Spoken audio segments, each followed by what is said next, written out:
Ito ang DWWD 1134 kHz. Balita, impormasyon at musika. AM at FM pinagsama. Ito ang Katropa Radio. Iba tayo. Kayo ay nakatutok sa 1134 kHz. DWDD Katropa Radio. Iba tayo. Kami po ay kasapi ng KBP, kapisanan ng mga broadcaster ng Pilipinas.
Ito ang DWWD 1134 kHz Katropa Radio. Iba tayo! The opinions expressed on the radio program by the host, guest, and call-in listeners or chatters are solely the opinions and responsibility of the original source who expressed them. They do not necessarily represent the opinions of the station DWDD Katropa Radio, the CRS-AFP, and the AFP in general. Viewers and listeners are urged to use their own discernment to draw their own conclusions.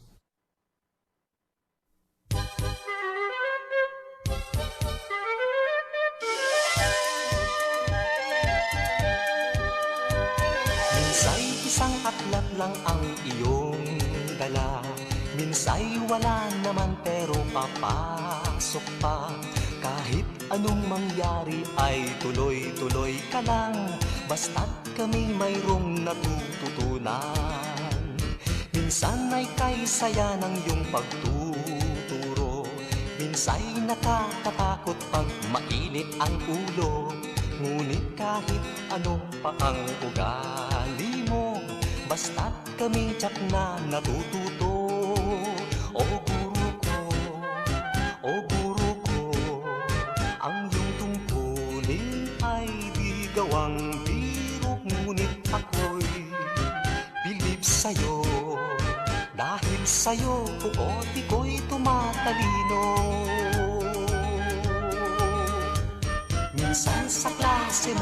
Good afternoon to all of our listeners here at DWDD Katropa Radio. You are listening to your favorite Sunday afternoon habit, The Voice of the Teachers, the only radio program for teachers, by teachers, and with teachers. Sitting in for Dr. Ray Samson, who's watching us right now, this is your host, Bobby Ancheta, and together with me is ang ating guidance counselor ng bayan, si Katropang Herman. Magandang hapon mga katropa. So, nagbabalik on air na naman si Teacher Herman and Teacher Bob. Okay, we have a full-packed afternoon. This afternoon, we have 3 segments. One, we will be talking about the importance of assessment. We will also be having a special feature on teacher quality for professional development, and also another segment on culture ed, which is going to be talking about Obra Maestra 2020, homage or homage to heritage.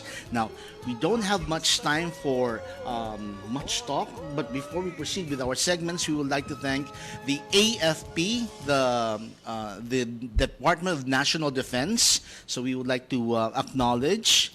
Yes, Teacher Bob. So, batiin natin si Secretary Delfin Lorenzana from the Department of National Defense, General Filemon Santos Jr., AFP, Chief of Staff, Major General Ernesto Castro, CRS-AFP Commander, and Major Lozel Lara, Group Commander of Media and Civil Affairs Group, and DWDD Katropa Radio Station Manager, and also Sir Jeffrey Malimban, DWDD Katropa Radio Production NCO. Yes, and we would also like to thank our very amiable partners sa Voice of the Teachers, Katropang Herman. Yes, we would like to say thank you to APSA, or Asian Psychological Services and Assessment Incorporated, for these colorful mugs. So if you have concern about assessment, you can call their number 525-7277 or 527-1901. You have to look for Miss Teng Mariel Roy or Mean. Thank you also to Slimmers World Trafalgar Branch for providing us gift certificates to our guests. Okay, if you have concern, thank you to Ms. Tina Parangan, and also to our Bristyle for giving away our guest Voice of the Teachers mini notebooks and specially designed bag tags. And you can visit their Facebook page, Bristyle, or their website at www.bristyle23.info. And also to Cosmetics for helping us making look good, feeling great, and smelling fresh with their FDA-approved organic products made in the Philippines and Korea. For queries and assistance regarding cosmetics products, you may PM Ms. Joy Castillo Pasidis FB page for her tie-up charity project under the brand for empowering Filipino women and the youth through Sipag and Tiyaga project. Katropang Joy is also listening to us right now. Hello, Katropang Joy. Okay, so we will now go to our first segment, which will be discussing about assessment. Katropang Herman? Yes, so magandang hapon mga katropa. So ngayong hapon, we will be discussing about assessment toward a sound mental health counseling program in schools. And let me introduce our guest, which is also the sponsor, one of our partner for our show. So first is the marketing services, a marketing service specialist of APSA, Ms. Doris de la Cruz. Hello, ma'am. And also the other one, Dr. Liberty Nolasco, Chief Operating Officer and Head of APSA. Magandang hapon po sa inyong dalawa. Thank you po for being with us. Yeah, hi, good afternoon. Yes, katropa, nagbabalik po kami. Salamat po sa inyong pagpapaunlad. Welcome back po. Yes. Teacher Bam. Ayan, so, well, dito nga sa ating segment, the Counselor on Air segment, sa topic natin na assessment as one of the major factor in delivering guidance program or counseling service in school. Yan po yung pag-uusapan nating hapon. So let's proceed now sa una kong diretsyon interview na agad. counseling mental health concern in school. And I would like to emphasize that assessment and testing is really a major part in our services in school. And ngayon pong hapon, bibigyan natin ito ng emphasis po. And before that, para sa ating mga katropa, para mas maging malinaw sa lahat, sa ating mga katropang teachers, counselors, at sa masang Pilipino, Dr. Nolasco, ano po talaga ang ibig sabihin ng assessment? Okay, in a more practical sense, so that we can be understood in popular terms, it is really a tool to measure the situation or condition of an individual depending on the objective of the institution getting it. For instance, you would like to measure the learning ability of the student, then you take an achievement test and you administer that to the student to measure the intellectual ability that the school was able to nurture in the individual for a period of time. But in the case, let's say, of mental health, you would like to measure the condition or well-being of the individual, the psychosocial dimension of the individual. So there are various ways by which we can actually measure that, but the importance of which is that especially when we visited the schools in different parts of the country, we noted that the available instrument for mental health assessment is really foreign-made. So we would like to emphasize the point that you're looking basically at the clinical setting of providing more or less reports and interpreting the results thereof. So when we say clinical, tinitingnan mo kung yung bata may diferensya or wala. But that's not what mental health is all about. If we will look at the framing of WHO and our mental health law, it can also discuss other non-clinical conditions that we technically call issues. Let's say the individual is sad, there's prolonged sadness, or the individual is grieving over the death of a parent, or let's say because of the failure of that individual in getting very low grades from exam. That's part of the process, and that is enclosed in the concept of mental health that sadly other instruments cannot actually gauge. So when we look at the totality of the picture of the reports now coming from outside external companies, and we will note that they're really looking at the hard part of the hard dimensions of mental health. But the day-to-day manifestations that are very pressing and very urgent for us to resolve are actually under-targeted. And that's what we would like to address po in our assessment materials. Follow-up question, Dr. Nolasco. No? Generally, as per observation in different schools, most of the assessment or the testing materials that we used to have is generally other factors like not really on mental health, more on adjustment, or sometimes generally yung personality test. Yes. So the question here now is, do we really need to include now specific test maybe for social development or social skill, or that would lead to conditions of mental health, so that it can be, assessed in earlier stage? Do we have, do you think it's right time now to have that in different schools? Okay. Sir, before I respond to that, can I just refer to Miss Therese, because you became a guidance counselor in one big school. So let's hear from her, and then I will dovetail response. On the use of mental health or mental health issue in general. In relation to social development. Right. Dr. Nolasco mentioned a while ago, yung mga even parents and teachers, they are into clinical setting already. Ito yung mga full-blown diseases already or illnesses.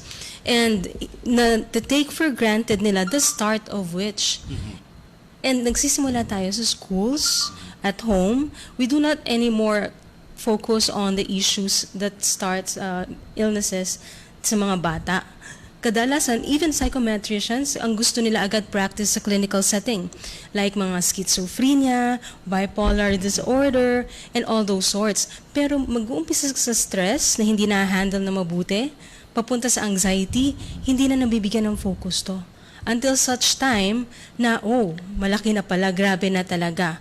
And for a time, teachers in schools, hindi nila alam what's still normal and what's not. Ano pa bang titingnan ko mabuti dito sa mga batang to? Tama pa ba yung ginagawa nila per age level?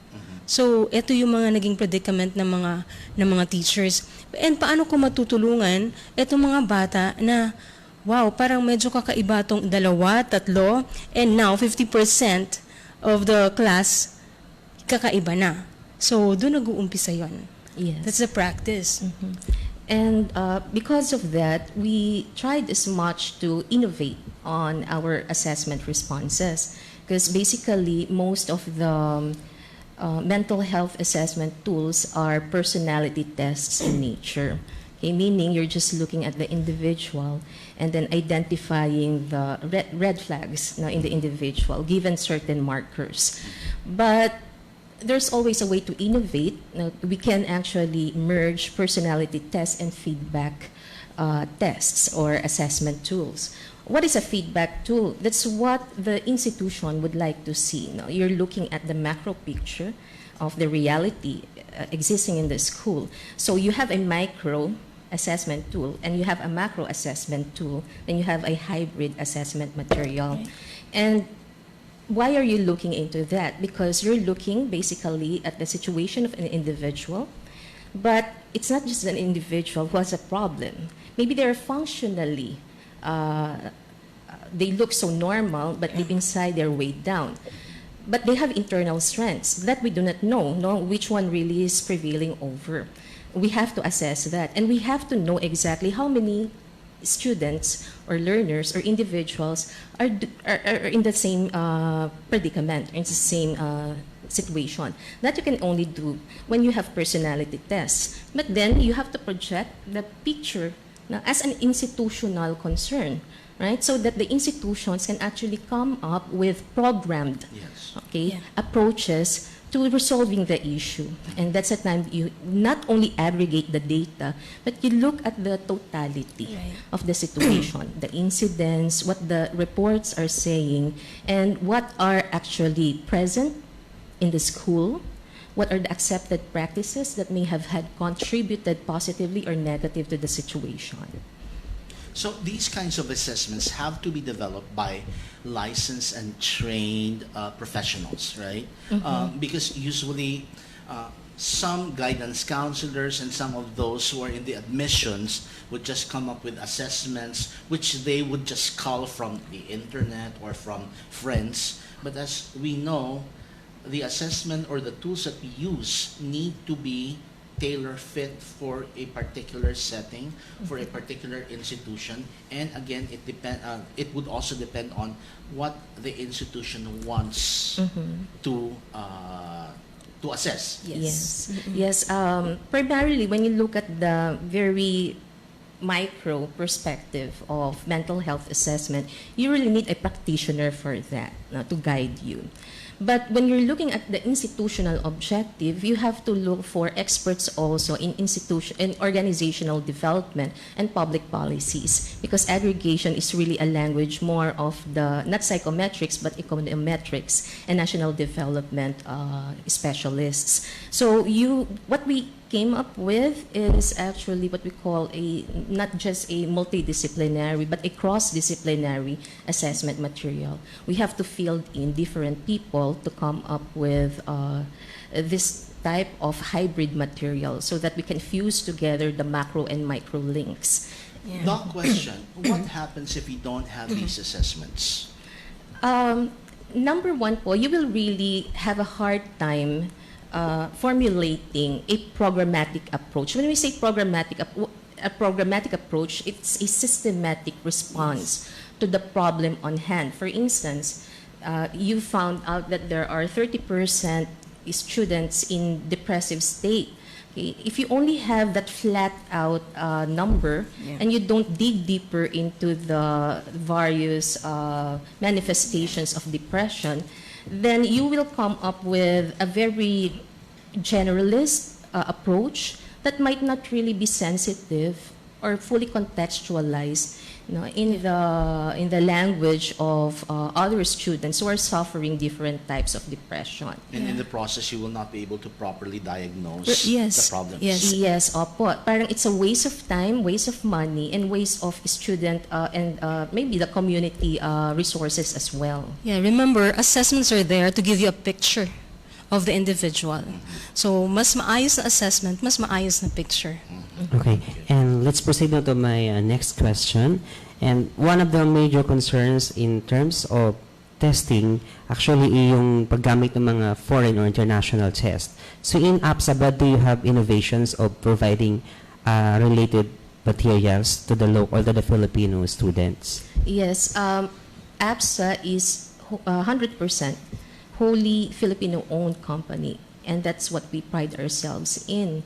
And one of our business advocacies, just to tell the public, is that we are developing assessment materials that are sensitive to Filipino psyche and fully contextualized in Asian language and norms. We found out actually when we were looking at the framework of mental health that if you are more or less very Western in your perspective, the tendency for us is really to more or less see some deficits in the well-being of the individual. We assume that there is already a deficit in an individual. But we are looking at some literature coming from Asia and also some studies coming from the Philippines, and we don't normally associate some behavior being deficit, because we tend to accept sometimes the individual as he or she is. And that's the good thing about it, because assumption-wise, you don't assume anything negative about the individual. Okay? That's what's good in contextualizing the language, the setting, and the expectations as well of an individual. I would like to share something with regard to contextualizing these assessment tools. Although this is not with regard to mental health or mental issues, but I remember when I was in college, I was asked by one of the students graduating in the psychology program, and I think they are required to come up with a case study. They would be studying an individual, Yes. and they would be requiring the individual to take a test. Yes. Problem, however, is that, again, as you have said, the test was called from an international organization, and so the results would not really be evaluating or assessing a Filipino's frame of mind, the Filipino's intelligence, because many of the questions were Western-based, and so many of the questions there are based or have been designed to ask an average, let's say, American, not Filipino. And we know that if the tool is not contextualized, there's really going to be a difference, a significant difference, and it will not be able to truly and effectively assess the IQ, the EQ of a Filipino. Okay. Sige, Dr. Anasco. Yeah. In our field assessment of the material that we have just developed, we noted po the difference in the responses between Filipinos and foreigners. It's just like the foreigners are socializing themselves not to the context of the Filipinos. So you look at the situation when you are importing foreign tools. Filipinos have to be socialized first, Yes. no, to the language and expectations of the ones measuring the situation, the well-being. So ganun po yung nangyayari. No? So you really have a gap of that big. And when the numbers start to roll out, you will not know basically if what you're measuring is precise and accurate to the situation. You will not be able to really target Yes. yung hinahanap mo. Yes.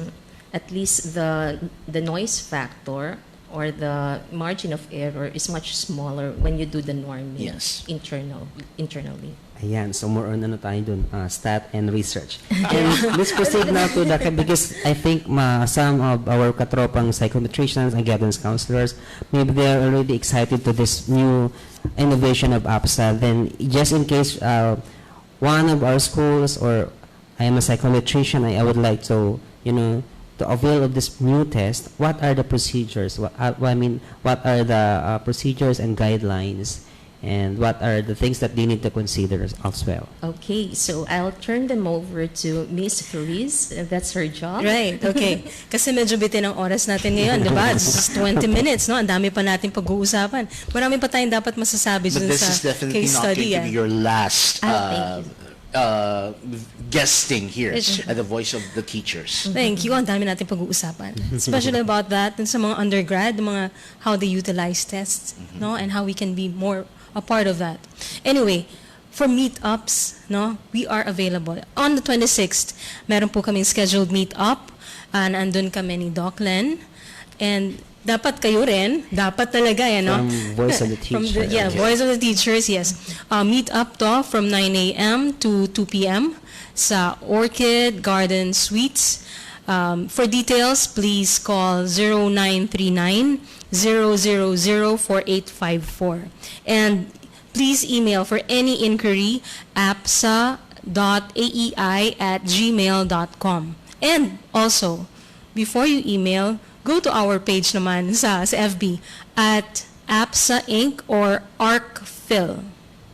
Okay. Ayun. So thank you so much for being with us in Yes. our show, and let's look forward for more and guesting from in terms of assessment Definitely. and test Sir, development. before we part ways, can we give something to you coming from the company owners? Yes. Because DWDD particularly has been very supportive of APSA endeavor. So can you hand that over, Therese?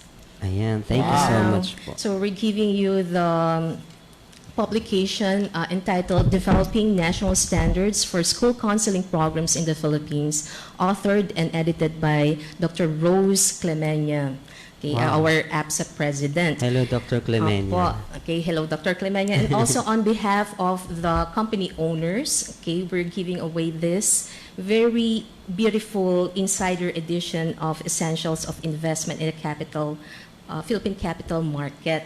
This is edited, okay, by Dr. Roderick Santos. Okay, so he's a big boss of APSA. Thank you so much. So thank you very much to APSA, Asian Psychological Services and Assessment.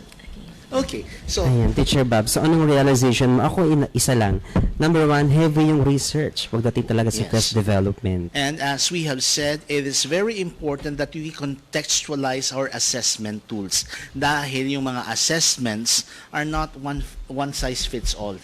We have to really tailor the questions according to what is needed or what is asked or what the institution conducting the assessment is trying to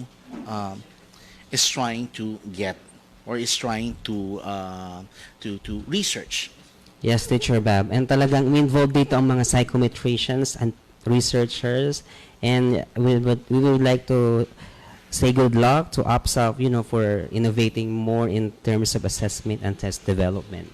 And talking about research, we are very happy to have with us Na-connect. yung Senior Program Officer Manager of the Philippine National Research Center for Teacher Quality, si Dr. Philip J. Alcoberes. Good afternoon, Dr. J. Hello, good afternoon mga katropa.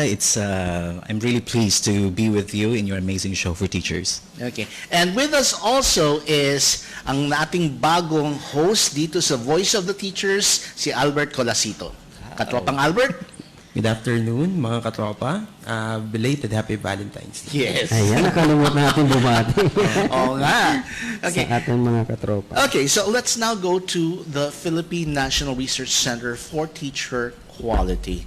Dr. Alcoberes, how would you like to be called? Dr. J, Dr. Philip J? Well, you can call me Jay. Okay. Yeah, you Now, can call me Jay. let's talk about the Philippine National Research Center for Teacher Quality. What is this institution? Okay. The Philippine National Research Center for Teacher Quality is an Australian agency for international development. If you heard about AusAid, that's where Yes. we get our funding from. And this is an AusAid-supported project through the University of New England, Australia, in partnership with the Philippine Normal University. So RCTQ is in constant collaboration with their national research center called SIMMER, that's Science, Information, Communication Technology, Mathematics Education in rural and regional Australia. And that's it. That's about So, when did this start? Well, it started from a bilateral talk back in 2011 between the Philippine and Australian governments, and they have identified priority area for cooperation, and that's in applied research for teacher quality. And our establishment was in 2012. And then that's when we started the operation, and we came about with so many projects already. Yeah. And what's the objective of this program?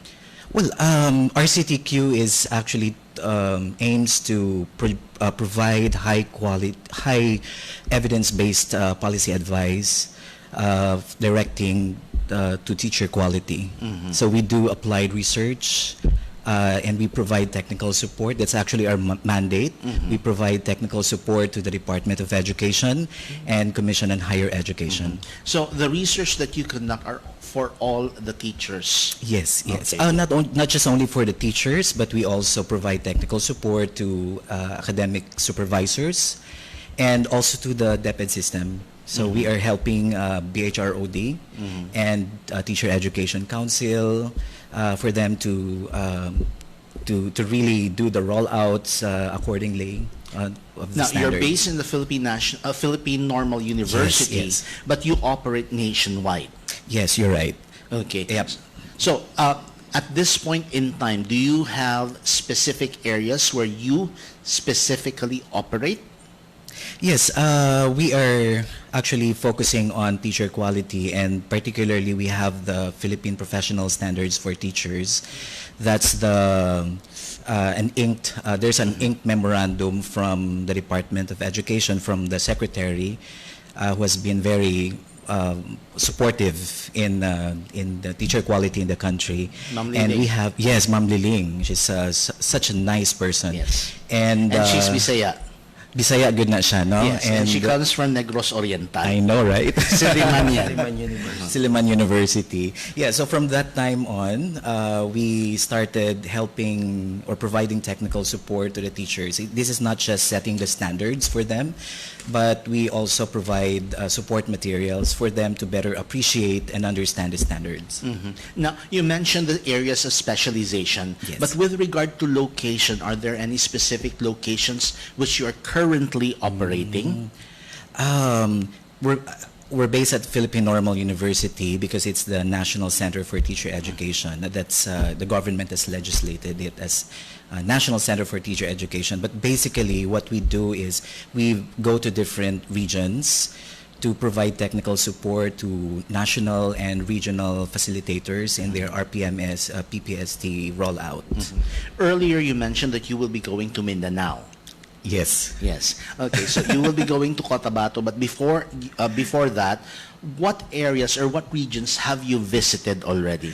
I think most of the regions in the Philippines, so from regions 1 to 12, and hopefully, because it's a way forward also to be visiting BARM, because I'll be assigned to lead a project there called Mapping Study on TIs Serving the BARM.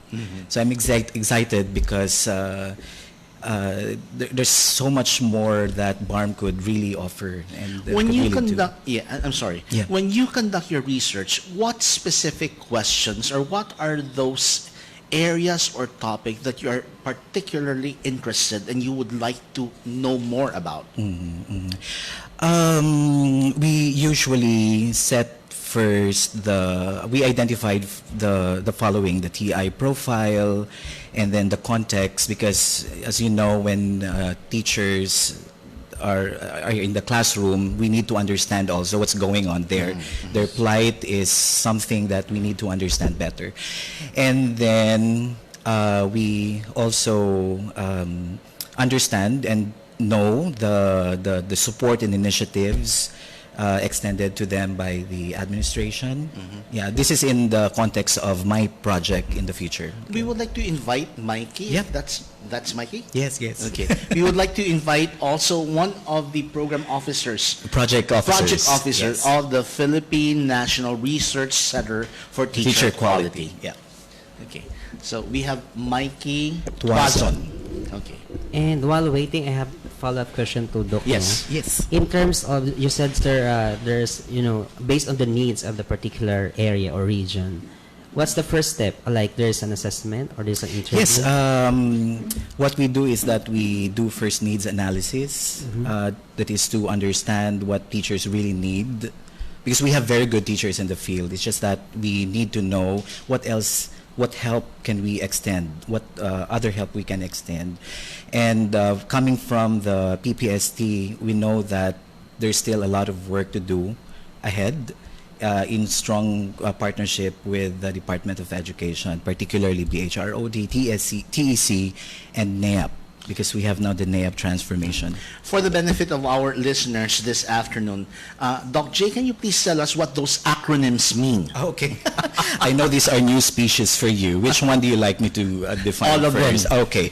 PPST is the Philippine Professional Standards for Teachers. That's a new teacher framework for teacher quality in the country. Which started when? Department of Education Secretary inked that in 2017 through DepEd Order number 42, series of 2017. And then we have the RPMS. I know education people know this. That's results management, a results-based performance management system. And then we have organizations within DepEd. TEC is Teacher Education Council. BHROD is Bureau of Human Resource and Organizational Studies, and NAEP is National Educators Academy of the Philippines. Okay. Now let's ask Mikey, what do you do in the center?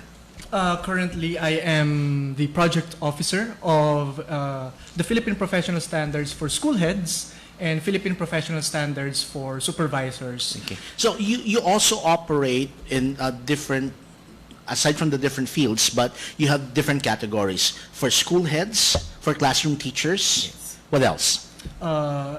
This is the the research aspect of RCTQ, to make everything. RCTQ means? Research Center for Teacher Quality.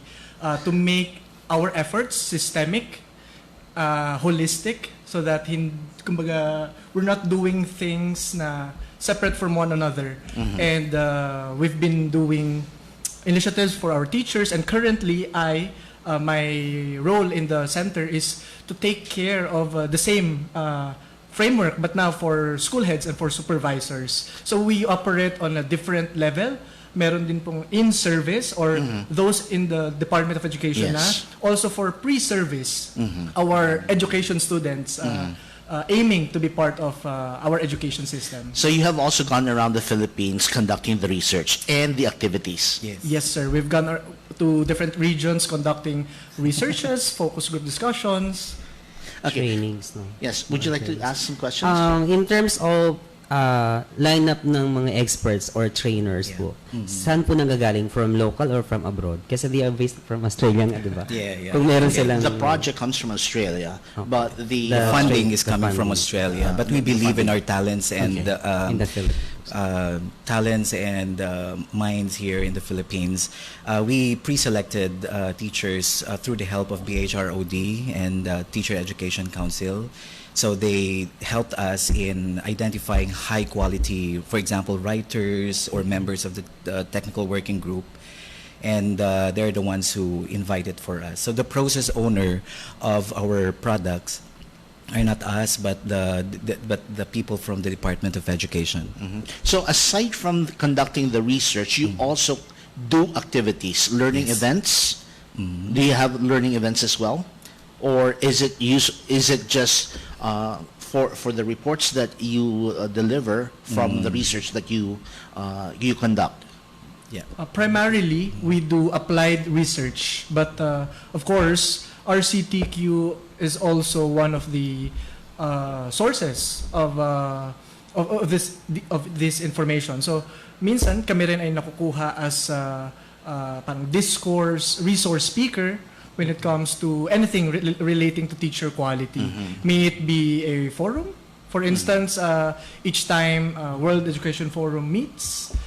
And other initiatives pa po. No? So this is how you roll out your findings in the research. Because I remember Dr. J said a while ago that what you do is that after conducting all of these research, you also serve as advisors to technical working groups and all of those other committees and organizations within our educational system. So what we usually do is that we provide or conduct capability training for the teachers, for the supervisors, and for other key stakeholders, for them to understand better the new set of standards. Now, you started in 2011. What are these significant findings that you have found out in your research, which you have somehow disseminated to the different fora that you have been invited in? We heard a lot about the complaints of our teachers that they do a lot of things in the field when they are in the classroom, so their attention is divided. And now we have the new set of standards called the Philippine Professional Standards for Teachers. This will make their lives easier. Because we used to have like 200 indicators, right? But for the new set of standards, we have only 37 indicators. And these indicators are only teaching-related work that our teachers must do. I see. A couple of weeks ago, maybe months, I remember we had one guest who talked about our PISA performance. You're laughing, Doc. Yes, because yes. we really, I think we landed in the bottom somewhere, or did we even land in the first 100? And so she was saying the results were really very depressing. I know. Yes. So what are we doing to be able to at least improve our standing? Yes. With regard to the PISA report, we are also saddened by the result, but we took that one positively because that paves more opportunities for help and support for the teachers. And in collaboration with between NAEAP and RCTQ, we have now the draft proposal on the higher order thinking skills. So we'll be capacitating teachers not just only to understand what higher order thinking skills, but also to make them skilled on how to teach critical thinking or higher That's order very thinking important skills. because usually the questions that are asked are only the low level thinking skills. Yes. Yung sa knowledge, yung memory lang, memory, comprehension, and then is application, and then you have analysis, synthesis, and then evaluation. Although ngayon parang nabaliktad na yung synthesis and evaluation. Dahil dati that was yung on top was evaluation. This time around yung sa taxonomy, it's not Bloom's taxonomy. taxonomy. Bloom's taxonomy na baliktad na. It's evaluation then synthesis yung nasa pinakamataas. Yes. And we see more work ahead because I think DepEd really need support, not because they are not really good in in taking care of their teachers, but they need technical support when it comes to research. Do you see this program still being rolled out or still being implemented in the years to come? Or do you have a particular timeline that you have to finish yung program ninyo? Yeah. Especially, we know that funding is limited as well. Yes. RCTQ will end in 2021, but because of the work, like the draft proposal on school heads and supervisors, I'm sure that there will be more support that we need to extend to the Department of Education. So we are excited about it, but we can't say for now if there's really another RCTQ or renewal of our partnership with DepEd. Katropang Herman, question? Follow-up question doon sa mag-end ng 2021. So, ang tanong ko doon, Doc, no, ano pa yung parang gusto nyong ma-achieve ng specific year na yan bago mag-end si RCTQ? Kung hindi ko mag-end man or kung magtutuloy man, ano pa yung parang nakikita ninyo parang goals pa na pwedeng idagdag sa inyong mga advocacy in terms of quality? Well, as our name says, it's about teacher quality, and we have currently running. Yeah, we have ongoing projects that we need to finish, like the standards for school heads and supervisors, and we have also the TWG, Technical Working Group for Teacher Quality, and we have also an upcoming project. Again, that's directed to teacher quality. So what we would like to achieve is, as long as RCTQ is there, we could provide technical support in terms of applied research to the Department of Education, and we are very happy now to collaborate with them in 7 years together. And one more question, Teacher Bob. Kasi more on ang parang benefactors is more on sa Department of Education, more on public schools. How about the private schools? Is there a particular connections or service that they also can they can also get from from the office? Well, our initiatives when it comes to teacher quality encompass din naman po private and public. So even if I am a private school teacher, I could still refer to the professional standards to reflect on my practice, so that I could see if I am producing good output then. Because yung result na ng research are being rolled out not only to the public schools but in general. So whether you're a teacher from the private school or the public school, when they present their findings, this will definitely benefit everyone. So before you go, would you like to say something to or invite our guests kung meron kayong activities, or would you like to greet somebody? Yeah, maybe I'll just share with you a quotation. I forgot the name of the author, but he said that the quality of education system cannot exceed the quality of teachers. And with that, that's where we're coming from. And we are willing to help the Department of Education and the Commission on Higher Education in providing technical support to them. And you can visit us at the Philippine Normal University. We are located on the third floor of Gusali ng Wika at the Manila campus. All right. Ladies and gentlemen, that's Dr. Philip J. Alcoberes and Mikey Tuazon. Thank you very much. Ayan, so Thank you. Teacher Bab, anong realization mo doon sa talk Marami. natin? Yun na nga, I was very excited because they mentioned also yung they're taking into consideration yung results ng PISA. So I remember specifically, we had one guest before who mentioned that we landed outside of yung parang top 100. So we were very, very much below. And so there are a lot of things that we still need to work out to be able to improve the quality of our education. Ako naman, Teacher Bab, I really would like to have a follow-up segment or interview with the Philippine Professional Standards for Teachers. Abangan natin yan. Okay. Gusto ko yun. Now, February is also the National Arts Month. And in celebration of the National Arts Month, we have one guest who will be talking about their activity na parang they also specifically schedule their activity dito sa February because it's the National Arts Month. It's also the International Hearts Month dahil February. We have a returning guest who was our guest last November, if I'm not mistaken. I'm very happy to have with us Sir Zardo Ayanco, Austria, who will be talking about his latest activity, which is entitled Obra Maestra 2020 Homage to Heritage. Ang iba, yung pronunciation nila, homage to heritage. That's homage. Pwede rin. Yes. Okay. Sir Zardo, welcome to VOTT, Voice of the Teachers. Welcome back. Balikbayan po tayo. Kumusta? I'm so happy. Very happy, Herman and Bobby. Kasi natuloy na, napag-usapan lang namin ni Joy ito last time, no? Natuloy na yung aming launching, no?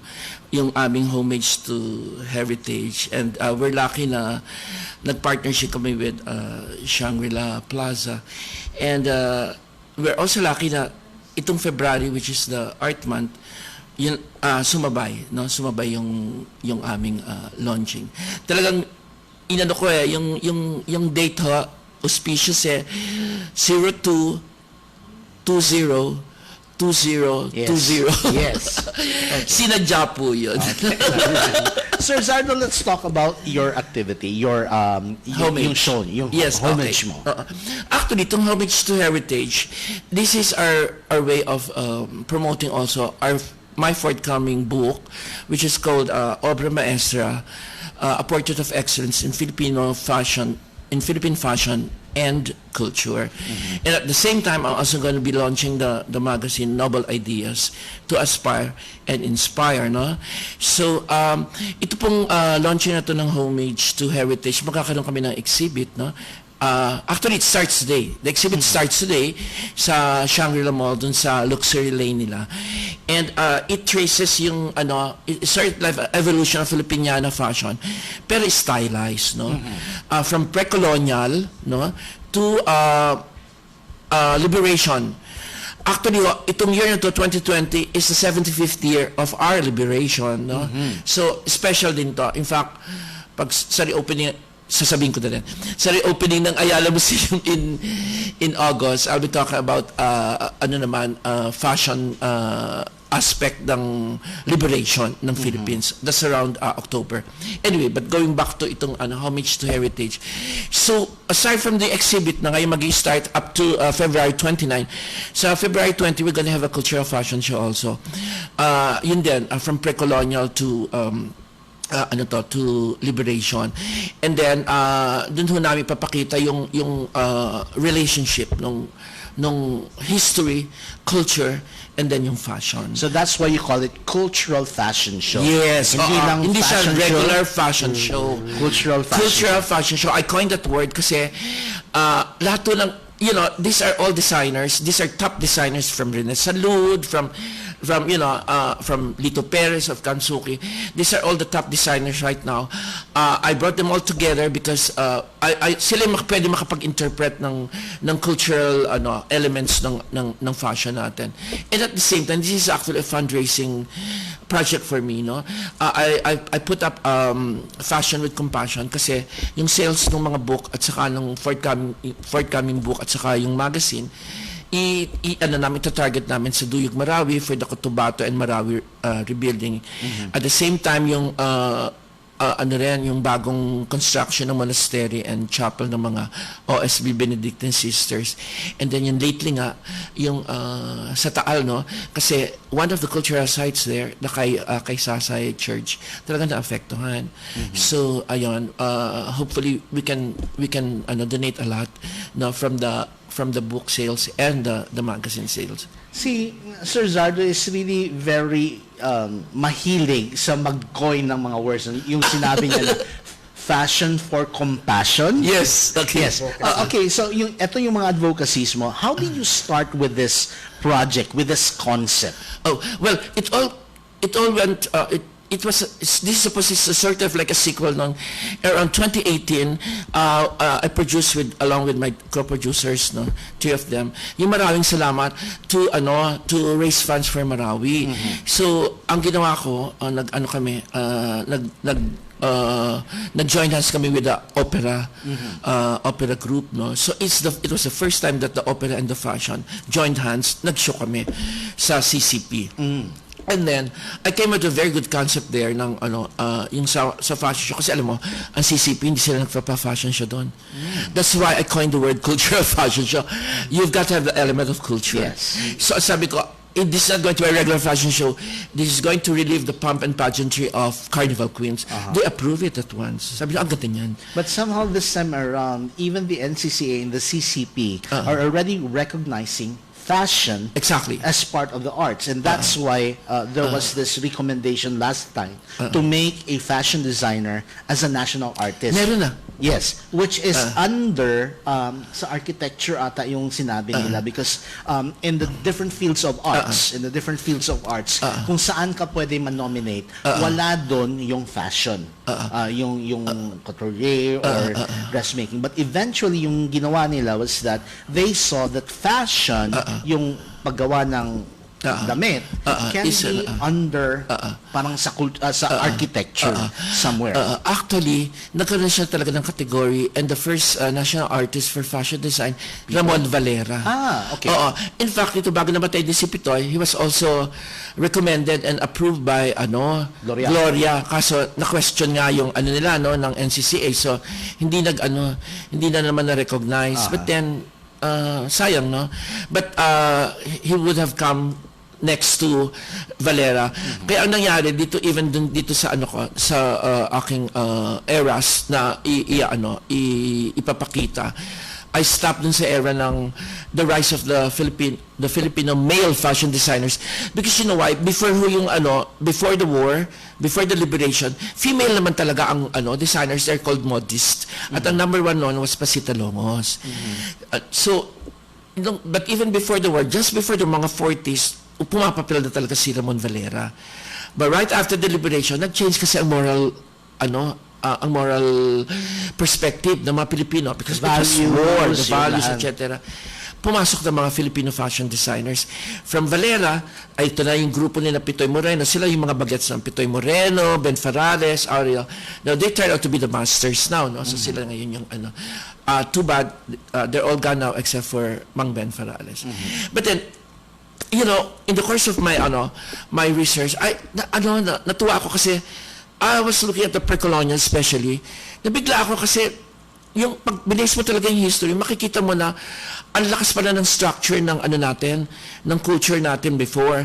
But pagpasok nga lang ng mga Spaniards, totally inalis nila yung system natin. Yes. But we already have a very strong arts and literature, may baybayin na tayo, etc.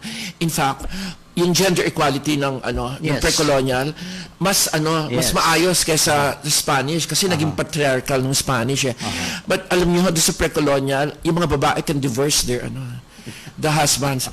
And then even the female and male babaylan accepted yung union ng male and female, what we call now the effeminate male.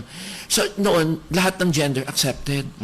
In fact, even yung pagdadamit, accepted yung nakikita yung mga breasts and everything. But then when the Spaniards came, they totally changed, covered because ginawa nila yung mga babae, they have to follow they venerated kasi the Virgin Mary. So kailangan it should follow the virtues and the the virtues at saka yung dressing up ni Virgin Mary. Because covered. Yes. Ito na ngayon nangyayari eh. There is this disconnect with, let's say, the fashion and the arts of the West compared to the East or the Orientals. Kasi dito sa Philippines, mainit. And then yung women were required to wear clothes that would be covering their whole body. Sobrang init, wala pang aircon during that time. So sa kanila naman, wala namang kabastusan kung nakikita mo yung breast ng mga babae because that's how they live. Yun na, exactly. walang mali sa kanila yun. But the friars were scandalized. Lalo na pag nandun na sa simbahan, nakikita yung breast kaya nilagyan ng alampay. Yung alampay panuelo. So kinover yun. Tapos they required na yung sa loob, yung kamisa kamisa nga para ma-cover yung breast. Because before, yung mga price nag-offer sila na-iskandalo sila kasi nakikita yung mga breast, no? So, and then, they push really the veneration for the Virgin Mary para sundin yung dressing up. Pati mga virtues. So, totally, nabago yung damit ng mga Filipinas and the men. Also, I remember, yung sa pre-colonial, na-establish naman doon sa Boxer Codex na nakita nila na in-auction noon. Even earlier this 1595 pa yun, nag-start pa ng Spaniards, nakita na nila yung fashion ng mga royalty, etc. Malakas talaga yung ranking. Meron talagang class differences. Iba talaga yung datu, iba talaga yung mga warriors, iba pa yung and the colors are also doon makikita yung rank, no. But then na-change siya. Yung influences ng era na-change. Pagpasok ng mga American, pinasok na yung Hollywood, nandiyan na yung magazine, yung film. Yung Barot Saya, naging rin, Hollywood style. Kaya nagkaroon ng traje de mestiza. Yes. And I'm quite sure all of these will be projected in your upcoming activity. Yes. Can we see the poster, please? No, this is what this is the cover of the magazine, no? Nung Noble Ideas. So, ang in-sketch na namin ng designer, yung modern interpretation of the term, no? Kaya dito, one-sided na yung butterfly sleeves na etc. Tsaka stylized na bouffant na yung mga yung mga skirt. Now, that's the magazine. Now, this is the book. Dito sa book, in-establish ko yung 4 eras na. This is the pre-colonial, medyo inspired by the Majapahit, no? And then you have the Spanish, and then yung American, I stick to the Carnival Queen idea. And then ito na yung modern, no? Medyo couture na yung dating. Ang kasi ang focus ko dun sa American, more on the Carnival Queens kasi ang haba nun eh. Nung era na yan. Saka that was the time that they were trying to win the Filipinos kasi diba grabe yung giyera ng Filipinos and Americans, no? Matagal yun, saka madugo. Kaya nga yung title ko dun sa American portion 5 decades of grit, and glitz, no? So para to win back the Filipinos, nakita nila mahilig tayo sa mga beauty queens, kaya carnival queens. Okay. And all of these we can see on February 20 Yes, at Shangri-La Plaza. Shangri-La. So I'd like to invite you to watch it sa it will be from 6 to 8 p.m. February 20. But the exhibit is now ongoing until February 29. Saan naman po yun sa Luxury Day ng Shangri-La Plaza, no? Thank you very much, Sir Zardo, Eyanko, Austria. And before we go, we would again like to thank our partners. We have Cosmetics, we have Slimmers World, Trafalgar Branch, we also have APSA, and we have Bree Style. In behalf of Dr. Ray Samson, this is your host, Bobby Ancheta. I'm Katropang Herman. I'm Katropang Albert. And we are the voice of the teachers. Ito ang DWWD 1134 kHz. Balita, impormasyon at musika. AM at FM pinagsama. Ito ang Katropa Radio. Iba tayo. Kayo ay nakatutok sa 1134 kHz. DWDD Katropa Radio. Iba tayo. Kami po ay kasapi ng KBP, Kapisanan ng mga Broadcaster ng Pilipinas.